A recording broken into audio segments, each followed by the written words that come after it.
be the real-time real estate segment today, being brought to you by rsrmoney.com, rsrmoney.com. You've been putting off buying a home. Well, I guess I should tell you what you should know about getting a mortgage today. If you've been putting off buying a home because you thought getting approved would be too hard, know this.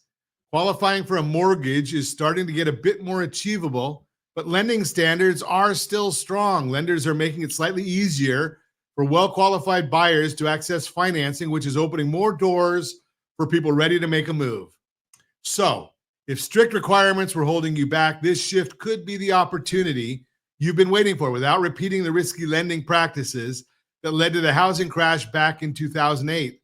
Lenders are opening more doors. Banks are offering credit to more people in an effort to boost activity in the housing market, including buyers who have lower credit scores or smaller down payments. And that means more people are getting approved for mortgages. But it does not mean we're heading for another crash like 2008. Even with the slight easing lately, lending standards today are still much tighter than they were back then. According to Mortgage Bankers Association, MBA, the Mortgage Credit Availability Index, MCAI, has been going up. This index shows how easy or hard it is for people to get a mortgage. When the index rises, it means banks are easing their lending standards, and in May, credit availability hit its highest point in almost 3 years. Again, that's credit availability.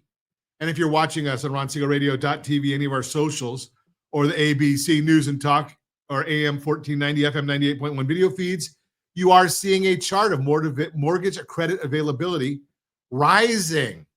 Why does this matter to you? It means you may now be able to qualify for a mortgage that you wouldn't have just a few months ago.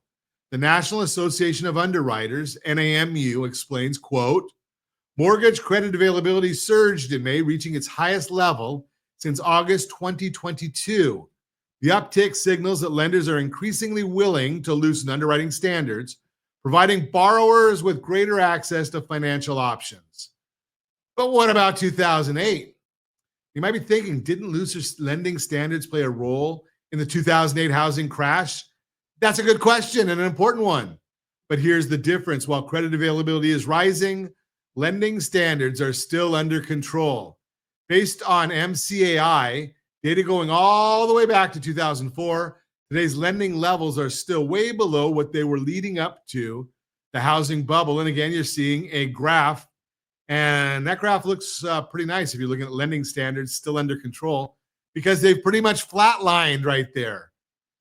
So increasing mortgage credit availability right now isn't a concern. It's just a good thing for anyone looking to buy a home. As Brett Hively, Senior VP of Mortgage Finance and Strategy at Ameris Bancorp, recently said, this uptick is opening the door for many borrowers to move forward with a home purchase or a refinance program. So if you've been holding back because you thought you couldn't get approved for a mortgage, it's worth finding out what's possible today. Give me a call to talk about options to see if you're ready to take that next step forward toward home ownership. Remember, there's a lot of big banks and credit unions that only offer a limited number of mortgage products. That's why you need to talk to a mortgage banker or a mortgage broker to find out what else is available that you might qualify for.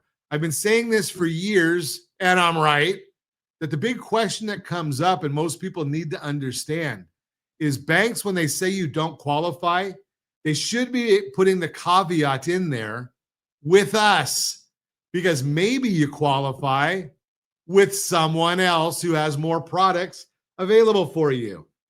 That is the Real-Time Real Estate segment, brought to you by rsrmoney.com, rsrmoney.com.